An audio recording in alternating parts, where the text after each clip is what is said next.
నిన్న 90,000 మొబైల్ అయితే పోయింది. అది ఎట్లా పోయిందో నేను క్లియర్‌గా చెప్తా. మీరైతే వీడియో ఎండింగ్ వరకైతే చూడండి.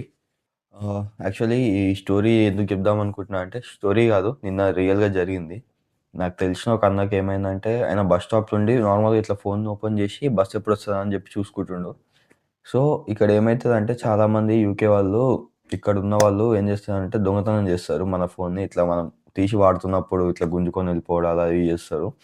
సో, ఆయన రీసెంట్‌గా కొన్నాడు S25 అల్ట్రా. అయితే ఇట్లా చూసుకునేటప్పుడు ఒక సైకిల్ మీద వచ్చి గుంజుకొని వెళ్ళిపోయిండు. ఈయన రన్ చేసినా గాని దొరకలేదు. అండ్ ఆల్సో ఆయన ఫోన్ తీసుకుండు గానీ ఇన్స్యూరెన్స్ తీసుకోలేదు. తీసుకొని కొన్ని రోజులే అయితుంది. ఒకవేళ ఆయన ఇన్స్యూరెన్స్ తీసుకుంటే ఫోన్ పోయిందని చెప్పి ఇంకో కొత్త ఫోన్ వస్తుండే. కానీ ఆహ్, ఫోన్ అయితే పోయినట్టే మళ్ళా దొరకదు. పోలీసుల దగ్గర పోయినా నువ్వు ఇన్స్యూరెన్స్ ఉంటే క్లెయిమ్ చేసుకో కొత్త ఫోన్ వస్తదని చెప్తారు. నేనేం చెప్తా అంటే కొంచెం బయటున్నా సరే మన వస్తువుల మీద మనం జాగ్రత్తగా ఉంటే బెస్ట్. ఎందుకంటే ఇప్పుడు అరౌండ్ S25 అల్ట్రా అంటే మాక్సిమం ఒక 90,000 దాకా అయితే ఉంటది.